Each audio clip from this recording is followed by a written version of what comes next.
A more comprehensive definition of magic is to say that magic is a contract, an agreement between the magician and the jinn.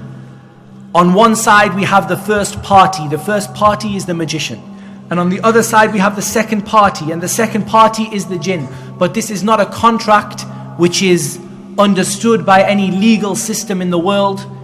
It is not a contract of agreement upon birr and taqwa. Instead, it is a contract upon al-ithm wal-udwan, upon sin and transgression.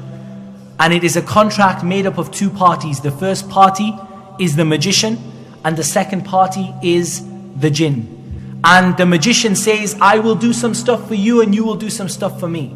And we will make this agreement between ourselves. So this is a more comprehensive definition of magic, because it covers spells, which are, I guess, the agreement made verbally, incantations, it covers the tying of knots and the blowing on knots, and all of the other forms that magic takes. But all of these definitions give us a little bit more information, and they give us an idea about just what the reality of magic is. But there is nothing clearer and nothing more easy to understand or easier to understand than the explanation of Allah subhanahu wa ta'ala of magic in the Quran.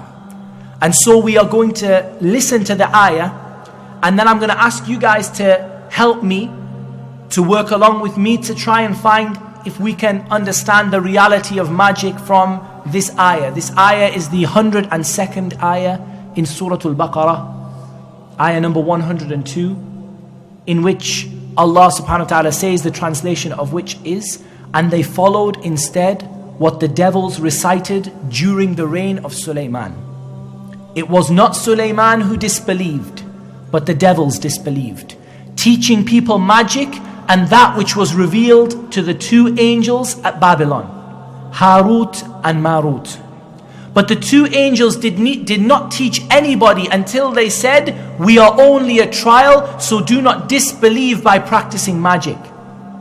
And yet they learned from them, by which they cause separation between a man and his wife. But they do not harm anyone except by the permission of Allah subhanahu wa ta'ala. And the people learn what harms them and does not benefit them.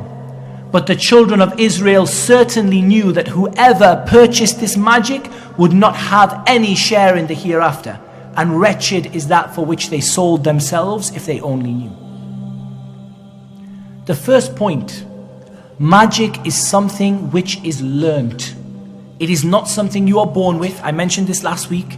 We do not have boy wizards who are born and just grow up and accidentally happen to be a magician. Magic is something which is learned. Where do we benefit this from in the ayah? Magic is something that is learned. And they followed instead what the devils had recited during the reign of Sulaiman. It was not Sulaiman who disbelieved, but the shaitan disbelieved, teaching people magic and that which was revealed to the two angels at Babylon. But the two angels did not teach anyone until they said, we are only a trial, so do not disbelieve by practicing magic. And yet they learned from them that which they cause separation between a man and his wife. Based on this ayah, and those of you who know this ayah by heart, where do we benefit that magic is something that can be learned? It's something that's learned, it's not something you're born with.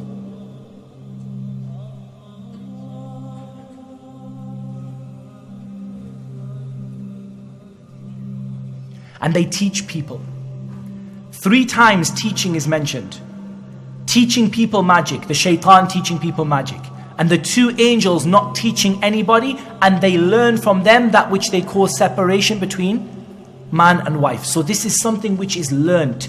It is a form of knowledge, but it is a form of knowledge that does not benefit. It is knowledge that has nothing in it except harm and disbelief and evil. But it is a form of knowledge, and it is something which is learnt. People learn it from books. People learn it from teachers. People learn it from the jinn. It is not something which is a skill that people are born with, or something, and not a gene that people have in their, genetic code. This is something that people learn.